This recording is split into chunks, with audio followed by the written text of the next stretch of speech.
इस दुनिया में क्यों इतनी नेगेटिविटी है? क्यों हमें हर जगह देखने को मिलता है कहीं प्लेन हाइजैक हो गया, कहीं पे टेररिस्ट अटैक हो गया या कोई भी क्राइम न्यूज़ हो गया। क्यों इतनी ज़्यादा न नेगेटिविटी दुनिया में बढ़ती जा रही है? ये ऐसा ही पर्टिकुलर क्वेश्चन एक बार जेरी ने भी पूछा था अब्राहम हिक्स से और अब्राहम ने कैसे उनको ये चीज़ समझाई थी, यही हम आज के पर्टिकुलर वीडियो में जानेंगे। अगर आपके मन में भी क्वेश्चन है और डेफिनिटली हम लॉ ऑफ अट्रैक्शन फॉलो करते हैं और लॉ ऑफ अट्रैक्शन से हम ये समझते हैं कि हर एक दुनिया इस दुनिया में हर एक इवेंट लॉ ऑफ अट्रैक्शन से ही हो रहा है, तो हमें समझना पड़ेगा, हमें समझने की ज़रूरत है कि कैसे नेगेटिव इवेंट्स भी मैनिफेस्ट होते हैं। तो वीडियो को एंड तक ज़रूर देखिएगा, इस क्वेश्चन का आंसर आपको समझ में आएगा कैसे अब्राहम हिक्स ने जेरी हिक्स को समझाया था। तो वीडियो को पूरा देखिएगा एंड अपना फीडबैक ज़रूर से शेयर कीजिएगा। तो नमस्ते दोस्तों, कैसे हो आप सभी लोग? आई होप आप सभी अपनी-अपनी लाइफ में एकदम हँस-मस्त और स्वस्थ होंगे। तो क्वेश्चन ये था कि क्यों ऐसा होता है कि टीवी चैनल स्टार्ट करो, न्यूज़ चैनल स्टार्ट करो और हमें देखने को मिलते हैं नेगेटिव न्यूज़, राइट?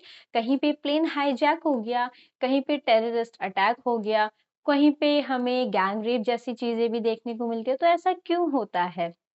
राइट। तो इसका जो आंसर किया था अब्राहम ने वो कुछ इस तरीके से किया था कि देखिए इस दुनिया में हर एक इवेंट लॉ ऑफ अट्रैक्शन का ही रिजल्ट है। दैट मीन्स एक एनर्जी क्रिएट होती है, एक पर्टिकुलर वाइब्रेशन क्रिएट होती है और उसी वाइब्रेशन से मैच होती हुई चीजें फिजिकल रियलिटी में देखने को मिल जाती हैं। अब डेफिनेटली कोई जानबूझकर अपनी लाइफ में नेगेटिव चीजें मैनिफेस्ट नहीं करता है, तो फिर होती कैसे हैं?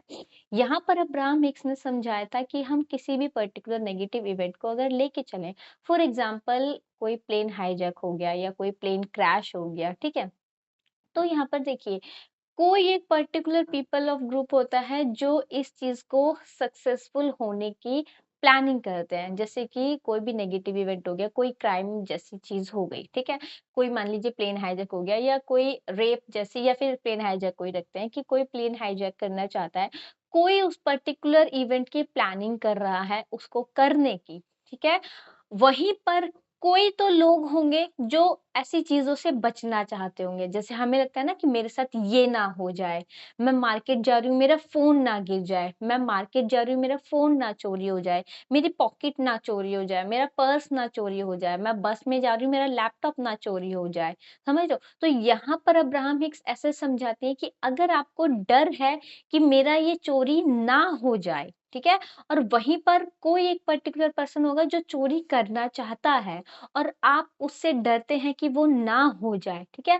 तो दोनों की वाइब्रेशन मैच हो रही है उस पर्टिकुलर इवेंट से और यही इसी का रिजल्ट हमें देखने को मिलता है कि जो करना चाहता है उसे एक ये समझ लीजिए डिमांड एंड सप्लाई के तरीके से समझ लीजिए कि उसकी डिमांड है चोरी करना और हम अपनी वाइब्रेशन को उसी लेवल पर ले जा करके फियर के फॉर्म में कि मेरे साथ ये ना हो जाए, हम उस पर्टिकुलर चीज़ की सप्लाई कर रहे हैं और इस तरीके से आपस में चीज़ें मैनिफेस्ट होती हैं। अब्राहम हिक्स ने सेम इसी तरीके से समझाया था और इस चीज़ को हमें समझ में भी आया और हम इस चीज़ को समझ सकते हैं कि कैसे ये चीज़ हो रही है, राइट? मतलब कुछ पर्टिकुलर लोग उसको करने की प्लानिंग करते हैं, चाहे वो कोई भी नेगेटिव इवेंट हो, ठीक है? जिसमें 2 लोग शामिल होते हैं और कुछ लोग डरते हैं कि हमारे साथ ये ना हो जाए और वही सेम वाइब्रेशन दोनों को मिलाती है और वो पर्टिकुलर नेगेटिव इवेंट हो जाता है। राइट। अब एक बहुत कमाल की चीज है, जब मुझे ये चीज पता चली थी अब्राहम के थ्रू, तब मेरे दिमाग में सबसे पहले यही क्लिक हुआ था कि बहुत से दुनिया में छोटे बच्चे हैं जो कॉन्शियसली मैनिफेस्ट नहीं करते, राइट? उन्हें अपने बारे में भला और बुरा शायद नहीं पता इस दुनिया के बारे में। सोल लेवल पे क्या चल रहा है वो एक अलग बात है। बिकॉज़ मैं सोल लेवल की बातें उतनी नहीं करती हूँ अभी चैनल पे, है ना?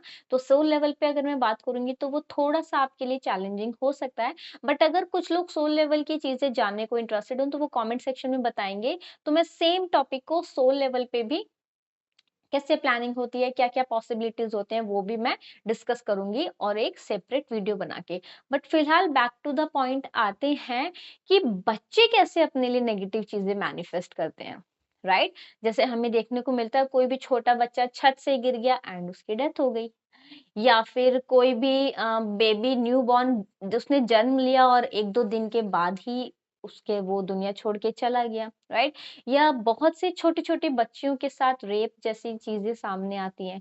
क्या वो छोटी बच्चियाँ रेप जैसी चीज़ें मैनिफेस्ट जानबूझ के करती हैं? क्योंकि उन्हें तो पता ही नहीं। अब जैसे हमने पहले क्या डिस्कस किया कि कोई इंसान बचना चाहता है कि मेरे साथ ये ना हो जाए, है ना? तो इनडायरेक्टली वो उसी इवेंट को एनर्जी दे रहा है, उसी फ्रीक्वेंसी पे जा रहा है, उसी एनर्जी में वाइब्रेट कर रहा है, उसी फ्रीक्वेंसी में वाइब्रेट कर रहा है और वो उसको अपनी लाइफ में मैनिफेस्ट कर लेता है। बट क्या वो 1.5 साल, 2 साल, 3 साल की बच्चियाँ जो नहीं सोच पाती, है ना?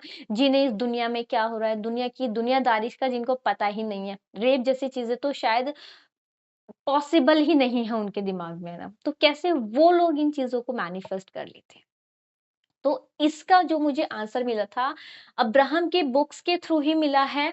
मतलब बुक्स के थ्रू डायरेक्टली नहीं बट जो मैंने समझा है, वो ये समझा है कि यहाँ पर काम करता है पेरेंट्स का वाइब्रेशन, राइट? जो छोटे बच्चे होते हैं, राइट? वो अपने पेरेंट्स की वाइब्रेशन को बहुत ज़्यादा ऑब्ज़र्व करते हैं, बहुत ज़्यादा एब्ज़ॉर्ब करते हैं। अगर कोई भी पेरेंट्स बहुत ज़्यादा फ़ियरफुल रहते हैं, तो वो फ़ियर की वाइब्रेशन बच्चों में ऑटोमैटिकली ट्रांसफ़र होने लगती है, राइट? तो यहाँ पर हम इस चीज़ को ऐसे समझ सकते हैं, अगर कोई पेरेंट्स है, जो कॉन्शियसली और अनकॉन्शियसली मतलब जाने और अनजाने में मतलब उसका ध्यान है कि दुनिया में ऐसी चीज़ें हो रही हैं, दुनिया में रेप जैसी चीज़ें हो रही हैं या मेरे बच्चों के साथ ऐसा ना हो जाए, है ना? अभी रिसेंटली तो नहीं, कुछ टाइम पहले कोलकाता वाला केस आया था, डॉक्टर के साथ कुछ हुआ था, ठीक है?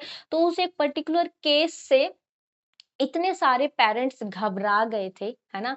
वो तो हालाँकि एक डॉक्टर का केस था, तो डेफ़िनेटली गर्ल्स भी बहुत ज़्यादा डर गई थी हम कि डॉक्टर सेफ नहीं है, हम तो आम लड़कियाँ हैं, हम तो स्टूडेंट्स हैं, ब्ला-ब्ला करके, है ना? और उसी के साथ-साथ बहुत सारे पेरेंट्स भी थे, जो उस पर्टिकुलर केस को लेके बहुत ज़्यादा फ़ियरफुल हो गए थे। राइट कि बड़ों के साथ नहीं हो रहा, बच्चों के साथ हम अपनी बच्चों को कैसे सेफ रख सकते हैं, ये वो समझो।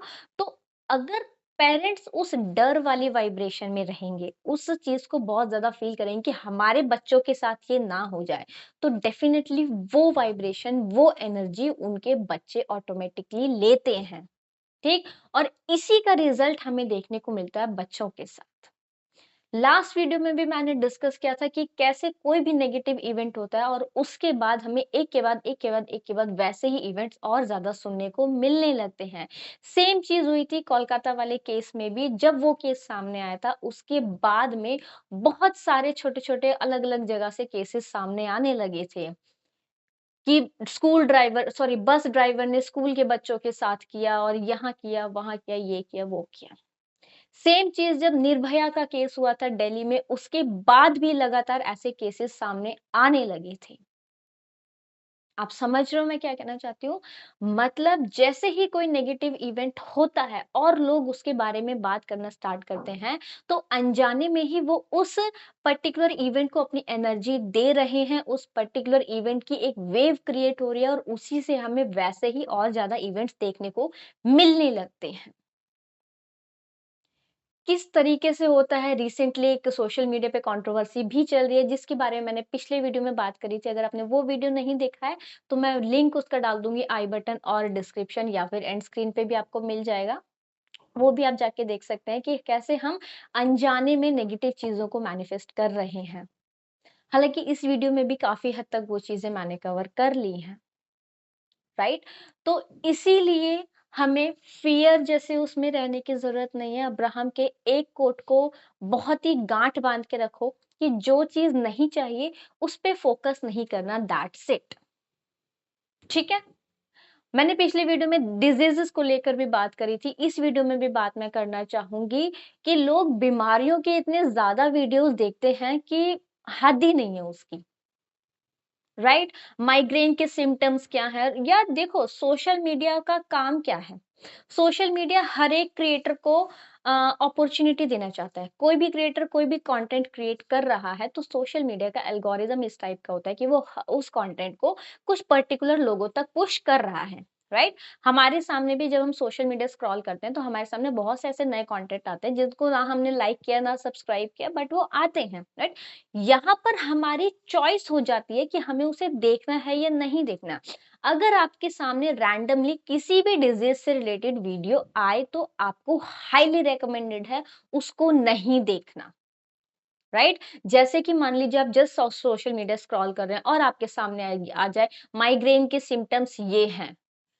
अब आपने माइग्रेन की एक वीडियो देखी, यहाँ सर दर्द होता है, वहाँ होता है फलाना-ढिमकाना, अर्थराइटिस के ये सिम्पटम है, जोड़ों में दर्द होता है और पता नहीं क्या-क्या होता है। मैं खुद ज़्यादा नहीं देखती हूँ, मैं डिटेल में बता भी नहीं सकती। बट मैं एक बात बता रही हूँ, हम बीमारियों की वीडियोज़ इतना ज़्यादा डीपली देख लेते हैं कि अगर हमें कोई नॉर्मल थकान वाला हेडेक भी, सर भारी-भारी लगे ना, तो भी मन में आ जाएगा, अरे कहीं माइग्रेन तो नहीं हो गया? समझ रहे हो? और बस फिर क्या था, बस विचार आया माइग्रेन तो नहीं हो गया और बस उसके बारे में सोचना स्टार्ट करो, नहीं भी हुआ होगा तो भी हो जाएगा। आप समझ रहे हो? कमाल की बात ये है कि यहाँ पर हमारे पास चॉइस होती है, चॉइस नहीं मतलब यहाँ पर एक जेस्चर पीरियड होता है कि अगर आज मैंने वीडियो देखी तो मुझे कल की कल बीमारी नहीं हो जाएगी, एक टाइम लगेगा। उस बीमारी को मेरी बॉडी में क्रिएट करने के लिए, ठीक है? यहाँ पर बहुत ही अमेज़िंग ये चीज़ है, वो जो टाइम वाली है। इसीलिए हम लॉ ऑफ अट्रैक्शन फ़ॉलो करते हैं, हम अब्राहम हिक्स को फ़ॉलो करते हैं, सुनते हैं, समझते हैं, पढ़ते हैं और हमें ये चीज़ पता है कि जैसे ही हम अपना फ़ोकस शिफ्ट करते हैं, जो अट्रैक्शन की वेव हमने स्टार्ट करी थी, हम उसको वहाँ पर ब्रेक कर देते हैं। ठीक है? अगर आपने अनजाने में कुछ नेगेटिव चीज़ें देख ली हैं, तो डेफ़िनेटली डरने की ज़रूरत नहीं है, वो आपकी रात में रातों-रात मैनिफेस्ट नहीं होंगी और अगर इवन हो भी गई हैं, है ना? तो भी हम कैसे नेगेटिविटी से बाहर निकल सकते हैं। अगर आपने कुछ नेगेटिव मैनिफेस्ट कर भी लिया है तो, इसके बारे में भी मैंने वीडियो बना रखा है, उसका भी लिंक मैं आपको डिस्क्रिप्शन आई बटन या फिर कहीं पे तो डाल दूँगी या फिर आप चैनल पे जाकर भी देख सकते हैं, कि कुछ नेगेटिव मैनिफेस्ट कर लिया तो आप कैसे उससे बाहर निकल सकते हैं। ठीक है? तो अगर मैं बिल्कुल एक शॉर्ट में बिल्कुल सम अप करना चाहूँ कि जिस गाँव नहीं जाना, उसका रास्ता भी पूछने की ज़रूरत नहीं है, राइट? दुनिया में क्या नेगेटिव हो रहा है, क्या नहीं हो रहा, अगर आपको वो नहीं चाहिए, आपको उसकी तरफ देखने की भी ज़रूरत नहीं है। क्लिक करना और वीडियो देखना तो बहुत दूर की बात हो गई है। आई होप आप समझ रहे हो कि कैसे और क्यों इस दुनिया में नेगेटिविटी बढ़ती जा रही है।